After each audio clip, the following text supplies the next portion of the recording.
mendengar suara Yesus Gembala kita. Saya ada 2 kado hari ini.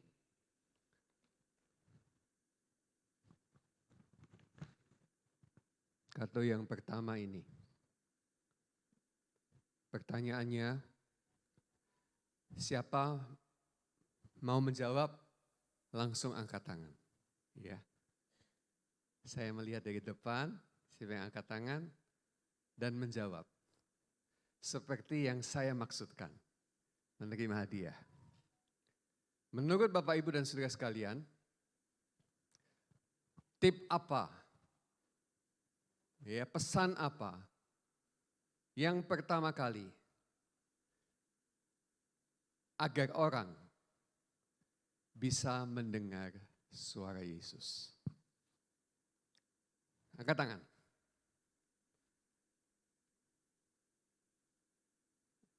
Mungkin ragu-ragu ya.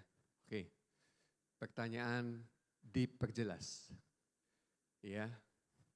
Hal apa yang kita harus sediakan, lakukan agar kita mampu untuk mendengar? Angkat tangan. Pak Andi yang paling belakang. Pak Andi, teriakkanlah dari sana apa yang harus kita sediakan, lakukan untuk bisa mendengar. Apa? Duduk dekat. Iya, itu jawaban yang baik. Tapi bukan itu yang saya maksudkan. Enggak apa-apa. Tadi Maya. Maya. Boleh jawabannya. Salah enggak apa-apa. Bukan salah. Sebenarnya enggak ada yang salah. Tapi yang saya mau kan, yang saya harapkan itu yang sesuai yang jawaban yang saya siapkan. Oke, Maya. Duduk diam. Enggak. Oke. Ini semua duduk diam. Tapi saya enggak tahu apakah mereka mendengar. Oh, enggak. Oke, yang lain. Pak Tagida. Apa? Memberikan tauladan. Oke. Sekali lagi saya perjelas. Apa yang harus kita siapkan? Ya, agar kita bisa mendengar. Gampang banget sebetulnya, jangan lagi kemana-mana. Pena. Tes apa? Les. Oke. Guys, jawaban yang baik. Hah? Elsa? Siapa tadi yang nyeletuk tapi gak ngacung? Ya. Pak, Bu, saya kasih tahu, pasang kuping. Itu jawaban yang saya mau. Ya, tadi dijawab telinga ya. Ini saya kasih. Kalau kamu nggak pernah pasang kuping, kapan mendengar? Oke, ya, maaf ya. Terima kasih ya, selamat.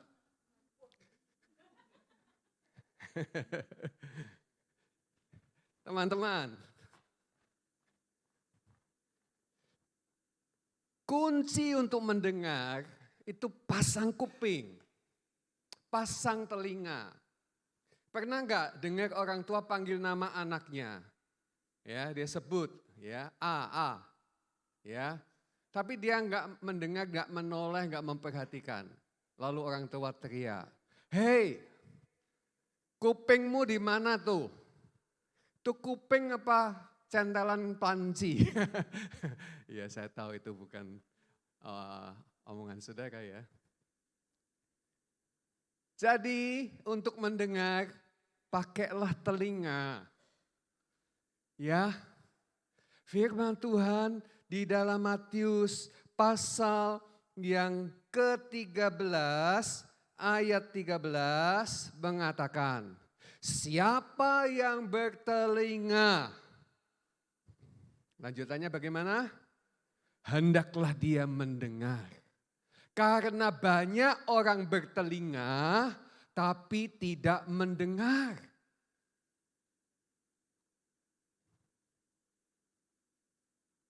Selanjutnya, ini dalam konteks perumpamaan tentang penabur, ada benih ditabur di jalan, di tanah berbatu, di tanah semak belukar, lalu di tanah yang subur, yang baik.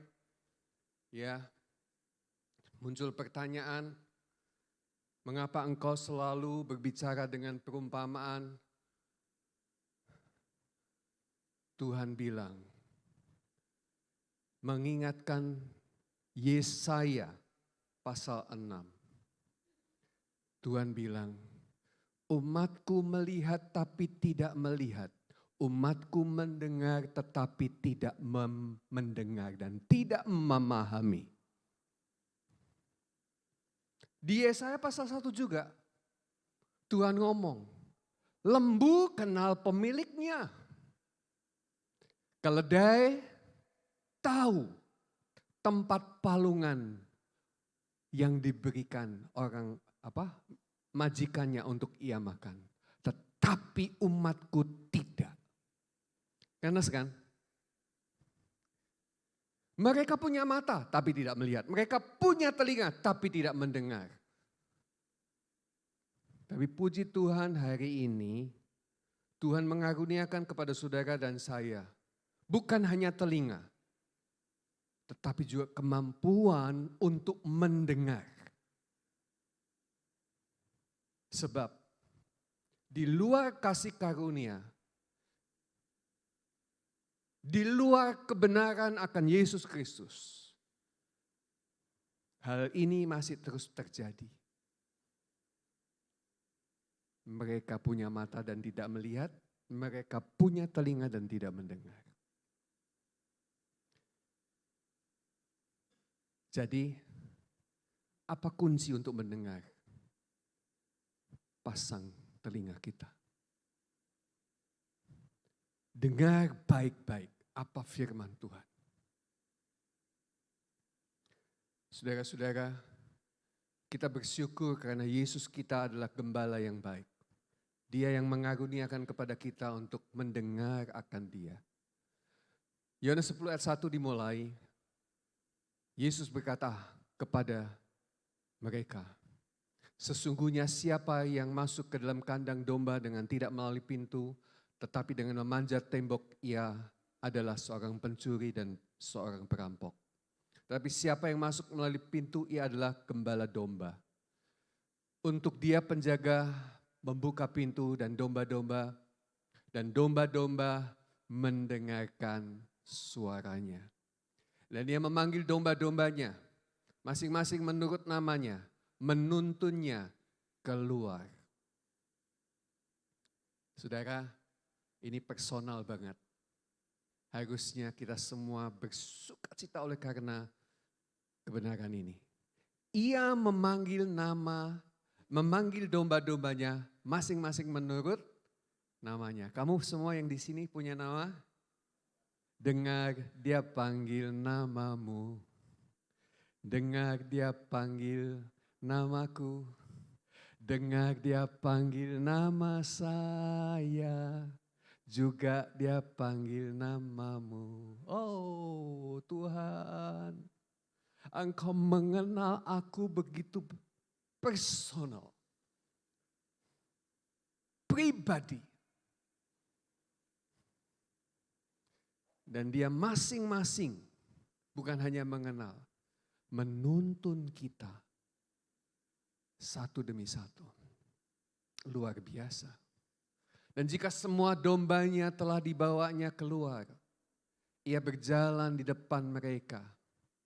Dengar baik-baik Bapak Ibu, ia berjalan di depan mereka. Kita punya pemimpin yang berjalan di depan. Hari ini seorang jenderal, dia tidak akan pernah jalan di depan. Siapa yang jalan di depan? Pengawal, prajurit, dia di belakang. Kalau maju perang, saya mau tanya, jenderal di depan atau jenderal di belakang? Ya, kalian tahu. Jadi kalau semua yang di depan semua mati, dia kemana? Lari. Tapi ingat,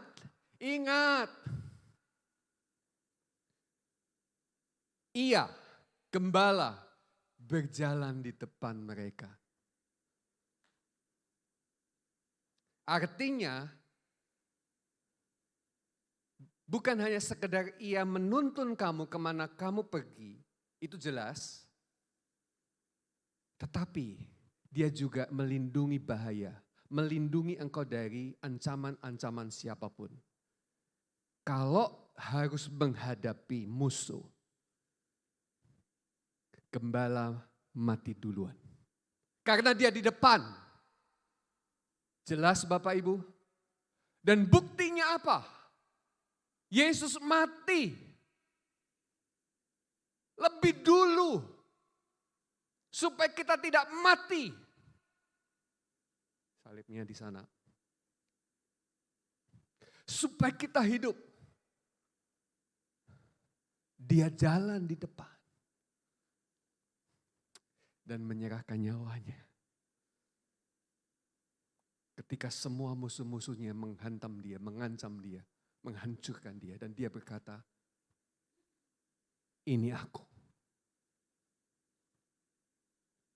Tak kasih tahu ya Bapak Ibu. Tidak seorang pun bisa bunuh Yesus. Sampai dia menyerahkan diri.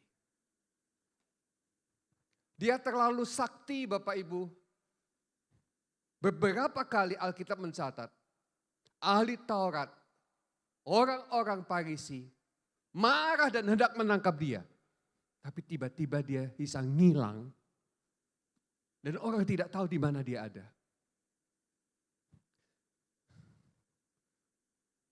Tapi ketika Yudas Iskariot menyerahkan dengan 30 keping perak, Serdadu Romawi bertanya. Yesus bertanya kepada Serdadu Romawi, siapa yang kamu cari? Yesus, akulah dia.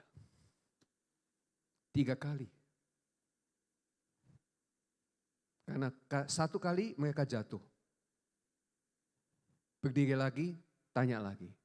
2 kali mereka jatuh. Enggak bisa nangkep Yesus. 3 kali Yesus berkata, akulah dia.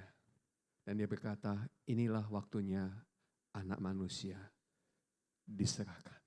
Dan dia berangkat menuju salib. Saya mau tanya, siapa yang menyalibkan dia? Jawaban teologis yang sejati adalah Yesus sendiri. Karena dia menyerahkan diri untuk disalib. Makanya saya pernah cerita ada sebuah operet di Sanata Dharma Yogyakarta. Sebuah persembahan yang sangat luar biasa ketika kisah penyalipan itu tidak ada tentara Romawi. Tidak ada orang yang mencambuk dia, tidak ada orang yang memakukan dia. Hanya Yesus seorang diri, hari itu pada waktu dia menyerahkan diri, dia memukul dirinya sendiri. Memahkotai dirinya sendiri. Menusuk lambungnya sendiri. Memakukan tangannya sendiri. Karena apa? Karena dia menyerahkan diri. Tanpa itu semua omong kosong. Ini hebatnya Yesus buat kita. Dan tidak ada duanya. Saudara-saudara. Karena mereka mengenal suaranya. Kasih bold. Mereka mengenal suara. Siapa mereka? Engkau dan saya. Beda banget dengan perjanjian lama. Tuhan ngomong. Mereka punya mata dan tidak melihat. Mereka punya kuping, telinga tidak mendengar. Lembu tahu pemiliknya, tuannya. Keledai tahu palungannya, tapi umatku Israel tidak. Haleluya kalau engkau hadir di dunia pada zaman anugerah semacam ini. Kasih karunia semacam ini. Bersyukur Bapak Ibu.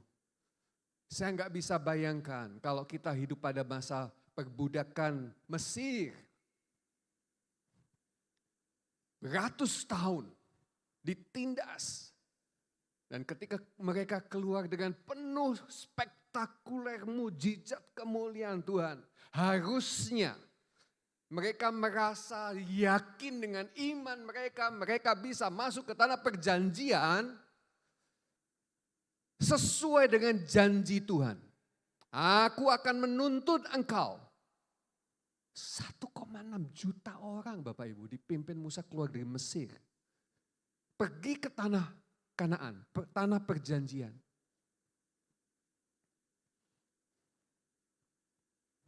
Tapi kamu tahu enggak? Dari 1,6 juta ini berapa orang yang masuk ke tanah Kanaan? Cuma 2 orang. Alkitab berkata semuanya ditewaskan di padang gurun. Lupa yang masuk siapa? Kaleb, Yosua, dan generasi mereka yang dilahirkan di padang gurun. Siapa yang mau bermegah pada zaman itu? Hidup itu sesek. Melihat tapi enggak ngelihat. Mendengar tapi enggak dengar, enggak ngerti, enggak paham. Dan itulah kita semua. Tanpa kasih karunia, kita pun tak masuk Kanaan.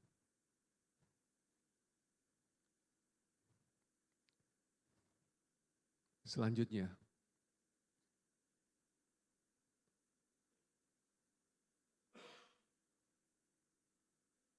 sebelum ini, maaf. Tetapi seorang asing, pasti mereka tidak ikuti. Malah mereka lari daripadanya karena suara orang-orang asing tidak mereka kenal. Coba pikirkan, siapakah yang dimaksud seorang asing?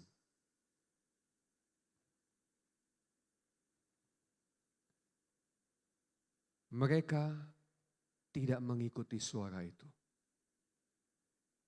Karena mereka tidak mengenal. Break dulu, catat. Tuhan Yesus Gembala kita berbicara kepada kita. Dan kamu mendengarnya. Tujuannya satu. Supaya kamu tahu bahwa Ia memanggil namamu satu persatu. Secara personal. 2. Supaya ketika engkau mendengar suaranya, Ia punya kesempatan untuk menuntun engkau. Dia berjalan di depan engkau. Mengarahkan kemana engkau harus pergi. Ia memimpin, ia menyertai engkau. Bahkan juga ia melindungi engkau dari semua bahaya yang akan menghadang engkau. Dia di depan. Dan karena suaranya itu, domba mengikuti dia kemana dia pergi. Berbahagialah engkau Bapak Ibu Saudara sekalian yang disebut dengan domba-domba yang baik. Kenapa? Karena engkau memiliki gembala yang baik. Amin. Pak Vincent, ini adalah domba-domba yang baik. Ya, di Israel ada domba yang nakal. Tahu enggak? Kalau nakal itu kakinya dipatahkan. Walaupun kemudian dibebat lagi, tapi dipatahkan dulu. Ada orang yang mengkhotbahkan ini. Ya, ngalami kesukaran, kesulitan, kecelakaan, sakit penyakit, musibah. Lalu gembalanya ngomong ini, bukan gembala Yesus ya, gembala sidangnya. Nah tuh, bertobat. Tuh Tuhan lagi mematahkan kakimu. Ngeri banget ini, ya kan? Jangan khawatir, nanti Tuhan membebat.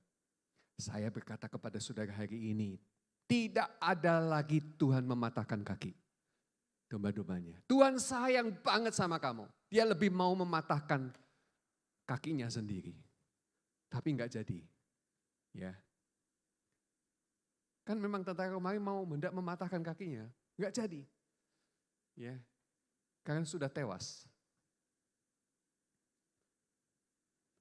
Dan tidak ada satu tulang pun yang memang dipatahkan. Seperti genap janji firman Tuhan. Saudara, gembalamu aja enggak dipatahkan, apalagi kamu. Tuhan sayang sama kamu. Ya, amin.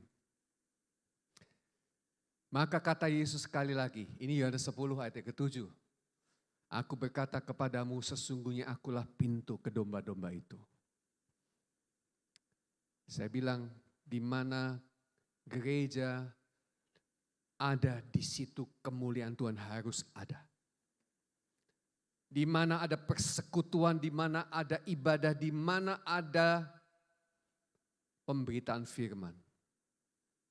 Yesus harus menjadi pintu kepada domba-domba. Karena dialah yang memiliki kawanan ini. Yesus harus ditinggikan, Yesus harus diberitakan, Yesus harus dimuliakan dan semuanya tentang Dia. Jadi kalau gereja tidak memberitakan Yesus, itu bukan gereja.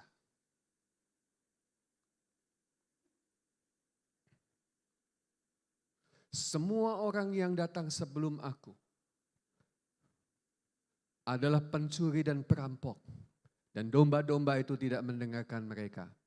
Seorang asing yang tidak mereka kenal, mereka tidak mau mendengarkan suara orang asing.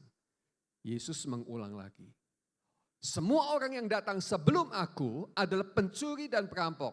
Saya ngomong, orang ini. Yang dimaksud Yesus orang. Siapa yang dimaksud Yesus? Dan domba-domba itu tidak mendengarkan mereka. Saya merasa bersyukur, ya, saya menyiapkan firman Tuhan ini dan pewahyuan Tuhan, iluminasi Tuhan, Tuhan nyatakan. Nah, saya bersuka cita dan saya boleh memberitakan ini kepada saudara. Ya. Yohanes 10 ayat yang ke-10. Pencuri datang hanya untuk mencuri, membunuh dan membinasakan. Ini ngomong oknum ya, ngomong orang tadi. Ayat selanjutnya baca sama-sama, 1, 2, 3. Aku datang supaya mereka mempunyai hidup dan mempunyainya dalam segala kelimpahan. Kurang keras, kelihatannya harus dikasih semangat lagi. Ini untuk engkau yang menerima janji Tuhan, bukan yang pertama. Pencuri datang hanya untuk mencuri, membunuh dan membinasakan. Lewat. Ya, ini bagianmu. Lebih keras, lebih sungguh-sungguh, lebih dengan keyakinan. Kalau perlu teriak, kalau perlu saudara-saudara, katakan kepada dirimu sampai jiwamu mendengar. Ya, 1, 2, 3. Yesus datang supaya mereka mempunyai hidup dan mempunyainya dalam segala kelimpahan. Amin, amin, amin. Kata mereka ganti namamu masing-masing. Ya, kata aku ganti Yesus. 1, 2, 3. Yesus datang supaya Yakub mempunyai hidup dan mempunyainya dalam segala kelimpahan. Boleh tepuk tangan. Haleluya.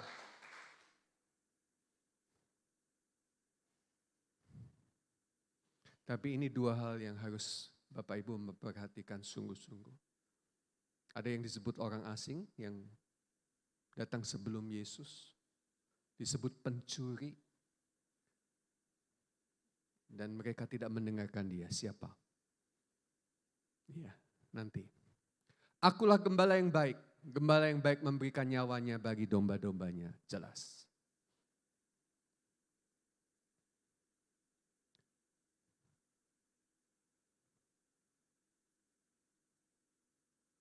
Galatia pasal 3 ayat 10. Karena semua orang yang hidup di bawah pekerjaan hukum Taurat. Ini saya ngomong siapa sih yang dimaksud orang sebelum Yesus. Oke? Semua orang yang hidup dari pekerjaan hukum Taurat berada di bawah kutuk. Sebab ada tertulis, terkutuklah orang yang tidak setia melakukan segala sesuatu yang tertulis di dalam kitab hukum Taurat. Saya mau tanya nih ya, menurut saudara berapa orang yang terkutuk karena tidak setia melakukan segala sesuatu yang tertulis di dalam hukum Taurat? Boleh jawab? Semua. Terima kasih. Semua. Jadi hari ini jika ada jemaat mendengar khotbah tentang hukum Taurat, hidup di bawah hukum Taurat, mengharapkan kebenaran dari hukum Taurat, dia masuk bagian ini. Sakjane aku merasa kasihan. Tapi Alkitab tidak boleh diselewengkan. Ya. Kenapa? Kita nggak mungkin melakukan hukum Taurat. Kita ada di bawah kutuk. Kayak seorang anak bayi baru umur 1 bulan. Papa mamanya beli sate ayam, enak sekali. Lalu anaknya lihat dan kemudian mau makan. Mati dia. 1 bulan makan sate. Itu menjadi kutuk Bapak Ibu. Kita tidak punya kemampuan sama sekali. Sampai Yesus datang untuk menggenapkan hukum Taurat di dalam dirinya. Kalau kamu bisa melakukan dan menyelesaikan hukum Taurat dengan setia 100% tuntas, Yesus gak perlu turun. Malah mungkin engkau atau salah satu dari engkau akan jadi juru selamat. Tapi ternyata kenyataannya tidak begitu. Yesus sendiri datang menggenapkan.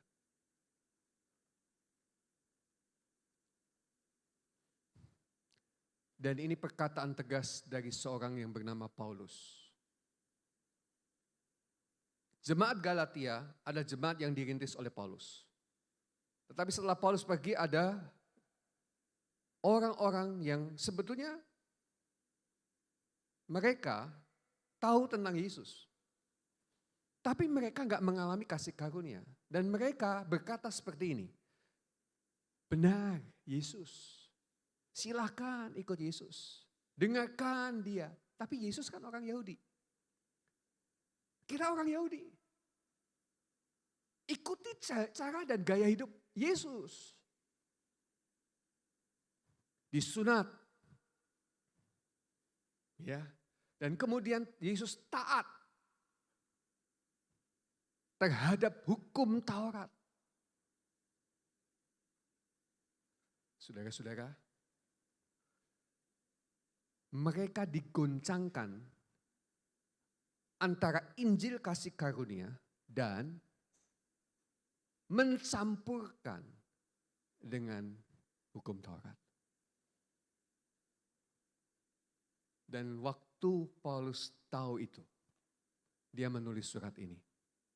Tetapi sekalipun kami atau seorang malaikat dari surga yang memberitakan kepada kamu suatu Injil yang berbeda dengan Injil yang telah kami beritakan kepada kamu. Gimana Bapak Ibu?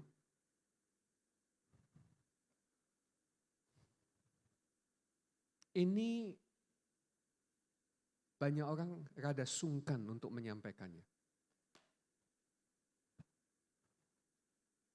Tapi apa boleh buat? Ini perkataan firman Tuhan. Saya mengingat diri saya dulu. Saya mengenal Yesus, ya. Terima Yesus lahir baru, iya. Tapi karena saya hidup dalam pengajaran yang campur, hukum Taurat ya iya. Ketaatan ya iya. Ketaatan yang dituntut. Syarat-syarat. Baca firman Tuhan. Doa. Pelayanan. Persepuluhan, apalagi. Doa dan puasa. Semuanya itu enggak salah Bapak Ibu, tetapi orang melakukannya karena hukum. Dan mereka frustrasi. Saudara-saudara, Paulus selanjutnya berkata, seperti yang telah kami katakan dahulu, sekarang kukatakan sekali lagi. Jikalau ada orang yang memberitakan kepadamu suatu Injil yang berbeda dengan apa yang telah kamu terima, sekali lagi Bapak Ibu, baca dewe. Tegas.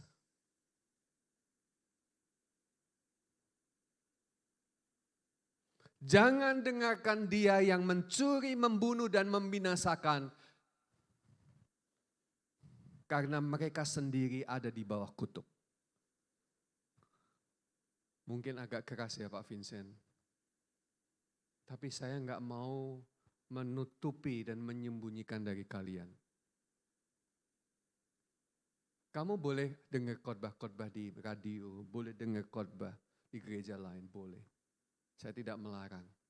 Tapi saya minta tolong supaya kamu cek. Kamu dengar Injil kasih karunia, dengar suara Yesus, gembalamu, atau kamu dengar orang asing ngomong. Yang hendak mencuri, membunuh, membinasakan. Josephine pernah ngomong dengan terus terang. Tanpa mau menyakiti saudara-saudara yang lain ya. Dia ngomong. Ketika seseorang mau mendengarkan firman dari hukum Taurat. Kembali kepada hukum Taurat. Dia sedang meracuni dirinya sendiri.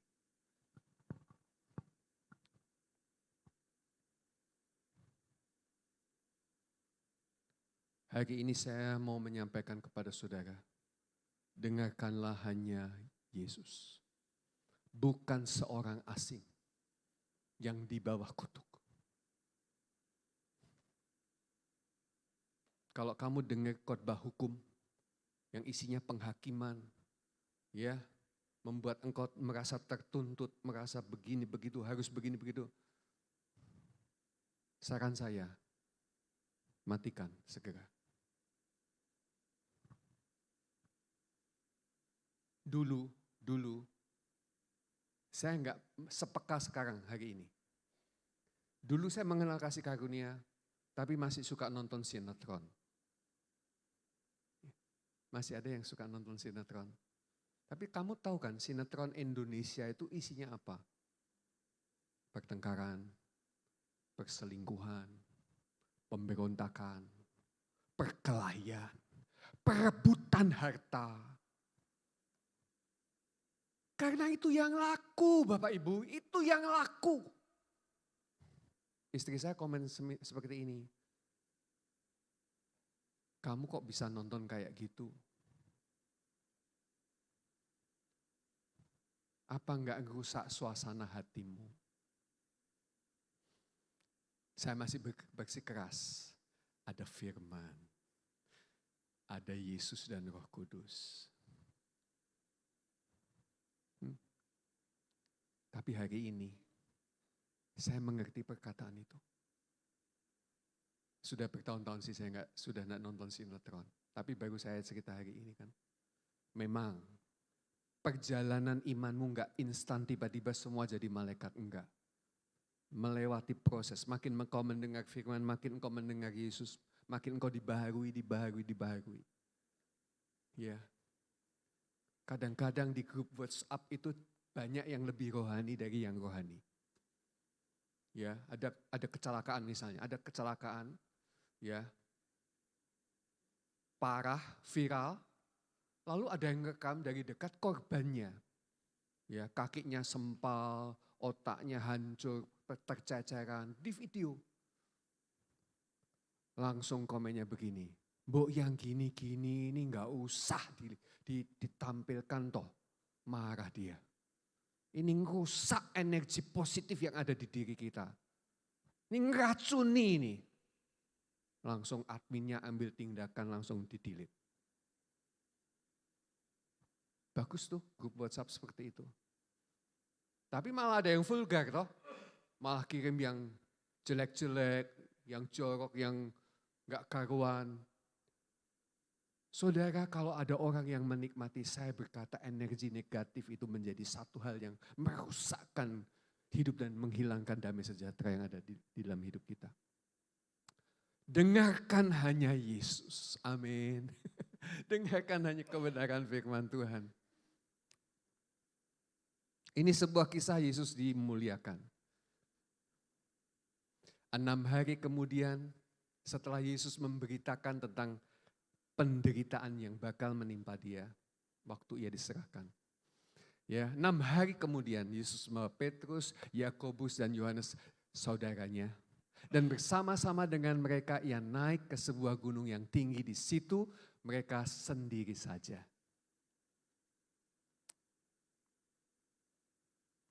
Lalu Yesus berubah rupa di depan mata mereka. Wajahnya bercahaya seperti matahari dan pakaiannya menjadi putih bersinar seperti terang. Maka nampak kepada mereka Musa dan Elia sedang berbicara dengan dia. Ini sesuatu hal yang spektakuler. Saya mau tanya, Petrus, Yohanes, Yakobus waktu itu melihat Yesus itu secara fisik atau artifisial, atau secara hologram, atau secara penampakan. Yesus. Fisik atau hologram? Fisik. Oke, sekarang tiba-tiba kemuliaan Tuhan turun, cahayanya sangat terang, tiba-tiba muncul Musa dan Elia. Itu fisik atau artifisial? Atau hologram? Hologram tahu ya? Sekarang kan ada itu teknologi modern, jadi kita bisa omong jarak jauh, ya telepon jarak jauh. Memang kita belum sampai, tapi sudah ada, ya kayak film apa itu, Star Trek atau apa itu, yang orangnya bisa muncul di depan kita. Tapi kalau dipegang nggak ada, tapi orangnya bisa muncul. Itu hanya bayangan, tahu bayangan ya, saudara-saudara. Musa dan Elia, kalian tahu, muncul di depan Yesus dan berbicara. Dalam bentuk penampakan. Ya, kata Petrus kepada Yesus, Tuhan, betapa bahagianya kami berada di tempat ini. Peristiwa yang gak pernah terjadi sebelumnya. Petrus, Yohanes, Yakobus gak kenal Musa, gak kenal Elia, tapi tiba-tiba bisa kenalan. Bisa tahu ada di depan dia. Hebat, ini hebat. Pemandangan yang hebat. Sampai mereka merasa surprise dan berkata, jika engkau mau, biarlah kudirikan di sini 3 kemah. 1 untuk engkau, 1 untuk Musa, dan 1 untuk Elia. Supaya mereka bisa bertahan lebih lama, mendirikan kemah. Ya, camping.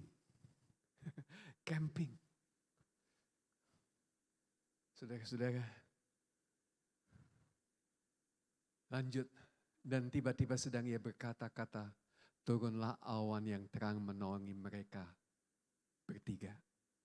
Dari dalam awan itu terdengar suara yang berkata, sama-sama katakan 1, 2, 3. Inilah anakku yang kukasihi, kepadanya lah aku berkenan. Selanjutnya katakan sama-sama dengan suara yang terbaik.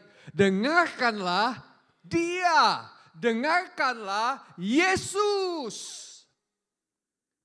3 orang pengkhotbah legendaris. 3 orang pengkhotbah yang sangat terkenal. Dihadirkan dari surga turun. Musa dan Elia. Siapa enggak mengagumi Musa? Siapa enggak mengagumi Elia? Oh, orang Yahudi semua mengagumi dengan sangat.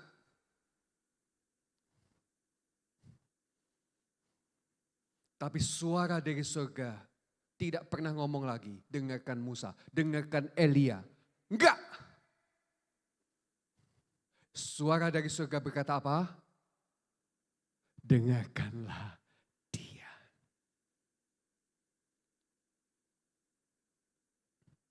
Baca sama-sama. 1, 2, 3.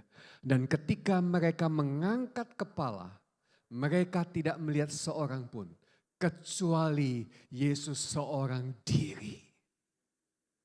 Bapak Ibu, apa artinya ini? Musa, Elia dan para nabi diutus Tuhan datang. Mereka hanya bayangan. Mereka bukan yang sesungguhnya. Mereka hanya pembawa berita, tetapi berita itu pun hanya mengantar saja kepada yang sejati. Berita tentang kasih karunia yaitu Yesus Kristus. Tapi hari ini banyak orang masih tinggal di dalam periode yang lama. Itu yang menyedihkan. Hanya Yesus seorang diri. Itu sebabnya engkau layak mendengarkan. Hanya Dia. Bukan yang lain. Karena Yesus berkata yang sebelum aku, mereka yang datang adalah pencuri pembunuh. Saya tidak mengatakan Musa, Elia pencuri pembunuh. Tapi kalau engkau hidup di dalam pengajaran yang lampau. Engkau dicuri, engkau dibunuh, engkau diracuni, engkau dibinasakan. Karena itu kutuk.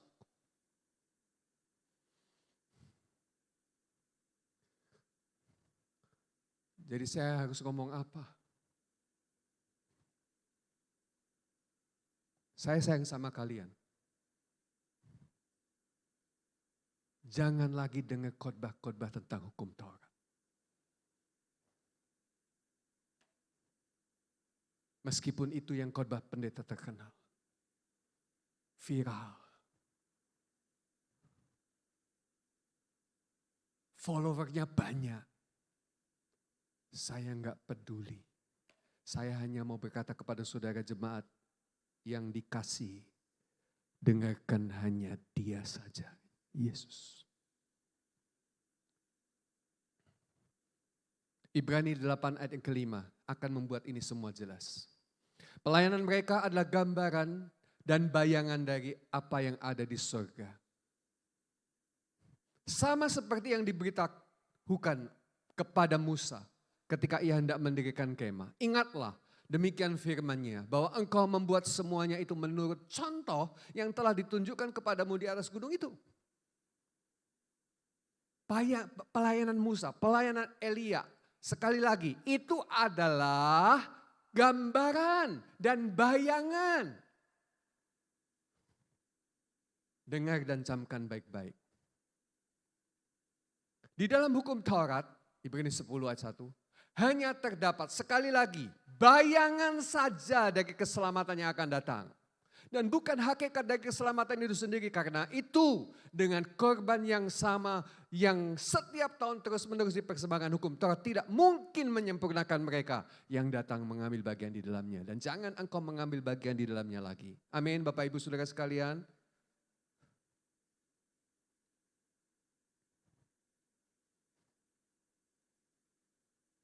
Elia, Musa adalah bayangan.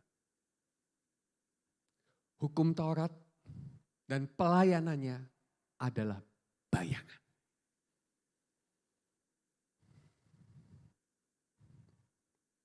Paulus berkata, karena itu janganlah kamu membiarkan orang menghukum kamu karena makanan atau minuman. Mengenai hari raya, bulan baru, ataupun hari Sabat. Tentang tradisi-tradisi, tentang sunat, tentang apa saja. Itu semua bayangan. Bapak, Ibu, dan saudara sekalian baca sama-sama. Dengan suara yang keras. Dan biarlah itu mendarat di hatimu. Di hati kita sekalian. 1, 2, 3. Semuanya ini hanyalah bayangan dari apa yang harus datang. Sedang wujudnya ialah Kristus. Yang warna kuning sekali lagi. 1, 2, 3. Sedang wujudnya ialah Kristus. Amin Bapak Ibu. Hari ini Yesus sudah menyatakan diri kepadamu, dialah gembala yang baik. Gembala yang baik mengenal kamu satu persatu. Dia menuntun kamu keluar kemana hendak kamu pergi. Dia memelihara engkau. Dia memberkati hidup. Di Alkitab saya ada foto ini. Kamu kenal foto ini? Ari, ini kapan diambil? Kalau nggak salah, kamu mahasiswa ya?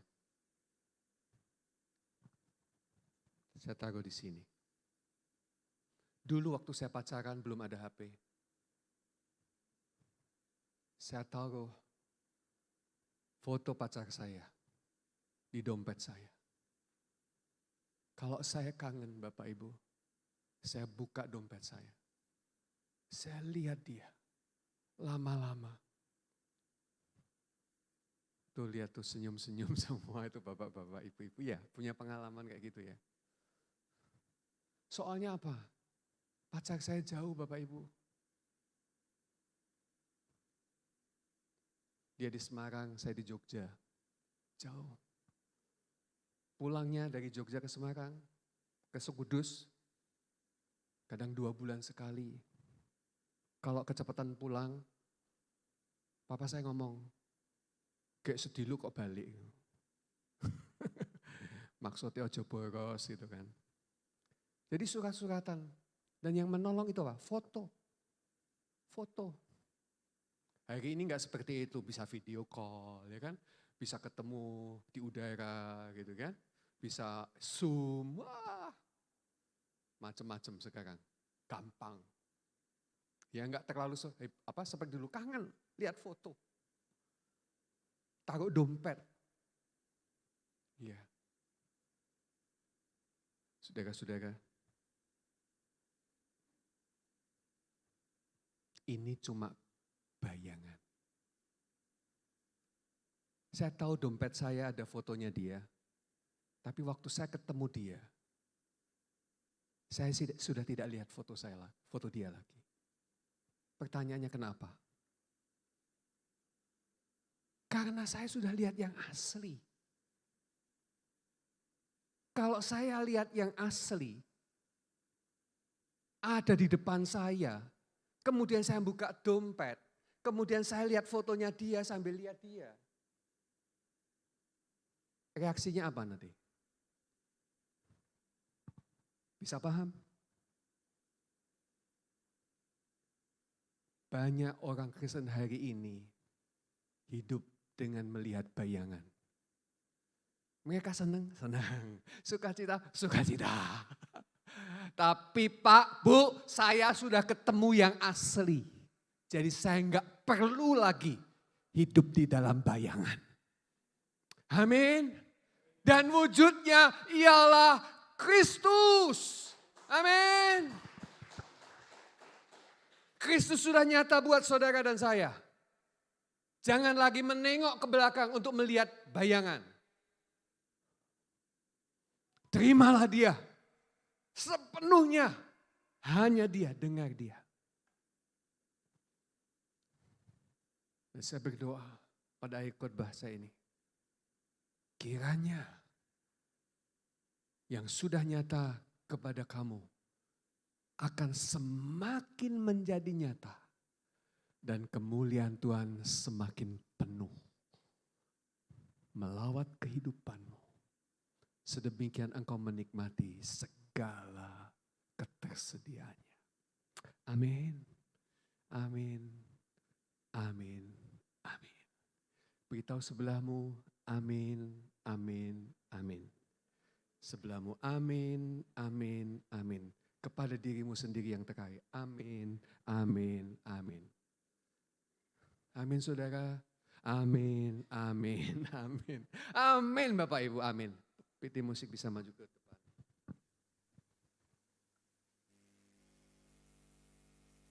Oh maaf, ini masih ada kado satu. Ya, tim musik maju ke depan.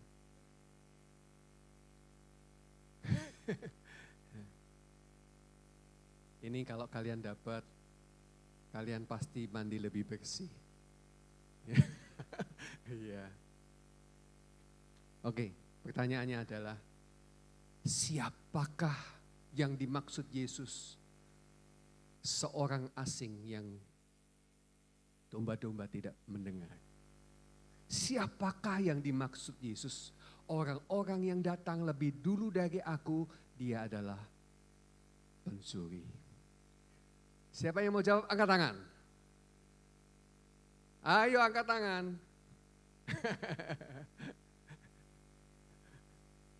Pak Takida, jawabannya mungkin semua betul, tapi saya mau memilih jawaban yang sesuai dengan hati dan pikiran saya.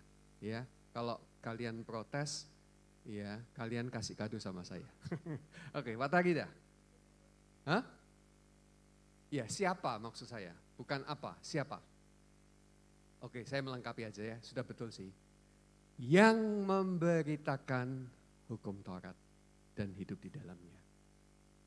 Oke, itu yang disebut dengan orang asing, ya, atau pencuri, pembunuh, membinasakan. Oke, silakan Pak Andi. Selamat mandi dengan bersih. Ya. Oke, kita nyanyikan Tuhan adalah gembalaku. Kita bangkit berdiri bersama-sama.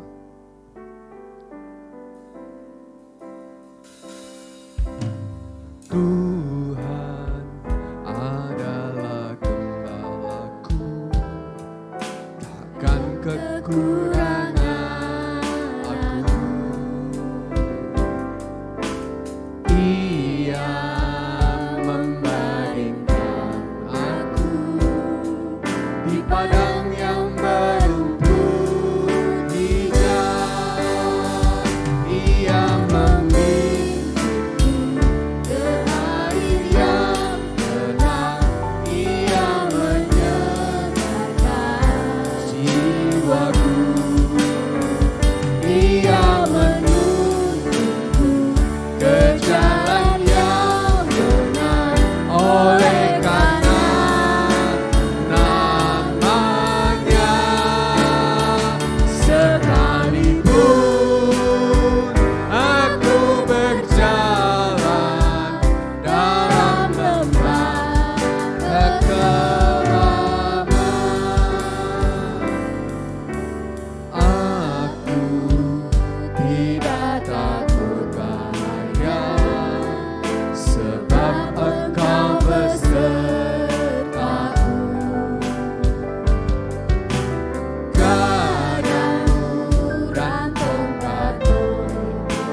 kemuliaan buat Tuhan Yesus Gembala kita.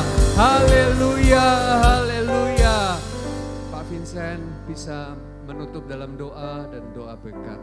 Terima kasih. Mari jemaat kita berdoa bersama-sama. Tuhan Yesus, terima kasih untuk kebenaran firman-Mu yang memerdekakan kami hari ini. Kami tahu, kami disadarkan, kami diingatkan oleh hamba-Mu Pastor Jakub yang terus memberitahukan kami bahwa hari ini kami tidak lagi hidup di bawah bayang-bayang. Tetapi kami telah hidup menikmati Kristus wujud yang asli. Gembala kami yang baik, yang tidak akan pernah meninggalkan kami, yang terus berjanji akan menyertai kami sampai pada kesudahan zaman.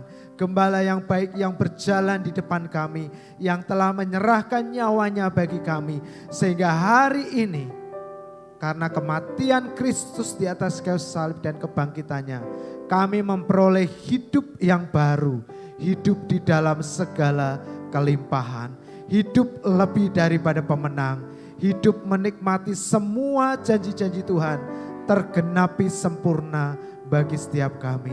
Terima kasih Tuhan, berkat-Mu terus turun atas hamba-Mu Bapak Pendeta Yakub dalam pekerjaannya, pelayanannya, apapun yang dia kerjakan, baik di dalam profesinya, dalam rumah tangganya, bersama dengan anak menantu, dan semua yang dia rencanakan, Tuhan yang menggenapi, Tuhan yang membuat berhasil.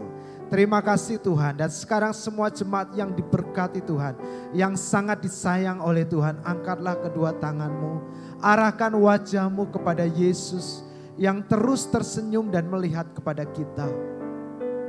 Terimalah berkat-berkat-Nya untuk kita semua hari ini dan seterusnya. Tuhan memberkati engkau, Tuhan melindungi engkau. Tuhan menyinari engkau dengan wajah-Nya dan memberikan kasih karunia-Nya kepadamu. Engkau terus naik menjadi kepala. Apa saja yang dikerjakan oleh kedua tanganmu diberkati oleh Tuhan, berhasil. Setiap tempat yang diinjak oleh kedua kakimu diberikan oleh Tuhan kepadamu. Hidupmu semakin hari semakin kuat, kokoh dan tidak bisa digoncangkan oleh apapun. Karena Kristus yang menjadi dasar dan pondasi dalam hidup kita. Oleh hidupmu semua orang diberkati. Tuhan menghadapkan wajah-Nya senantiasa kepada kita. Dia melihat kepada kita, memandang kepada kita. Dia memperhatikan kita. Dia memberikan damai sejahtera-Nya yang melampaui segala akal. Memelihara hati dan jiwa pikiranmu di dalam persekutuan dengan Roh-Nya yang kudus yang terus menyertai kita, menolong kita, menghibur kita, dan memeteraikan kita sampai Yesus datang kembali pada kali yang kedua, menjemput kita bersama-sama di atas awan yang permai. Maranatha. Tuhan memberkati kita di dalam nama Tuhan Yesus Kristus. Semua yang diberkati Tuhan, umurnya panjang, percaya Yesus adalah gembala kita yang baik. Katakan bersama, amin, amin, amin. Tuhan memberkati kita, selamat hari Minggu Bapak Ibu Saudara, sampai jumpa di minggu depan. Pastikan tidak ada barang-barang kita yang